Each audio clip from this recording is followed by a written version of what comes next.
America మిత్ర దేశాలపై తీవ్రమవుతున్న Iran దాడులు, Persian Gulf తీరంలో అమెరికా ఇంధన నౌకలపై ఇరాన్ దాడులు.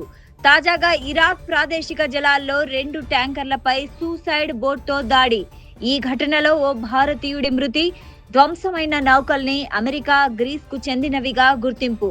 అమెరికా నౌకపై మార్షల్ ఐలాండ్స్ జెండా ఉండగా, గ్రీస్ నౌకపై మాల్టా జెండా. ఇది చమురు సేకరణలో ఉండగా పేలుడు పదార్థాలతో ఉన్న బోట్తో పేల్చివేత. భారీగా పేలుడు, పెద్ద ఎత్తున చెలరేగిన మంటలు. 2 నౌకల్లో ఉన్న 32 మంది సిబ్బందిని కాపాడిన రెస్క్యూ టీమ్స్. ఈ దాడి తమ పనేనని ప్రకటించిన ఇరాన్. బుధవారం కూడా 3 కమర్షియల్ నౌకలపై డ్రోన్లతో దాడి చేసిన ఇరాన్. వీటిలో ఒకటి థాయ్ జెండాతో భారత్ వస్తుండగా యుఏఈ తీరంలో దాడి.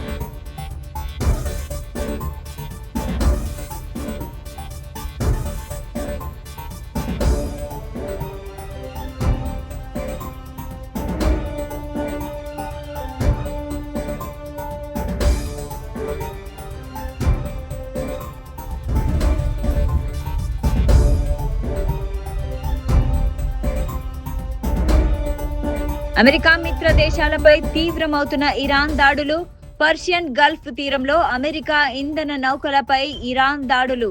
తాజాగా ఇరాక్ ప్రాదేశిక జలాల్లో 2 ట్యాంకర్లపై సూసైడ్ బోట్తో దాడి. ఈ ఘటనలో ఓ భారతీయుడి మృతి. ధ్వంసమైన నౌకల్ని అమెరికా, గ్రీస్కు చెందినవిగా గుర్తింపు. అమెరికా నౌకపై మార్షల్ ఐలాండ్స్ జెండా ఉండగా, గ్రీస్ నౌకపై మాల్టా జెండా. ఇది చమురు సేకరణలో ఉండగా పేలుడు పదార్థాలతో ఉన్న బోట్తో పేల్చివేత. భారీగా పేలుడు, పెద్ద ఎత్తున చెలరేగిన మంటలు.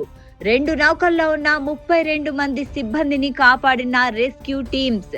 ఈ దాడి తమ పనేనని ప్రకటించిన ఇరాన్.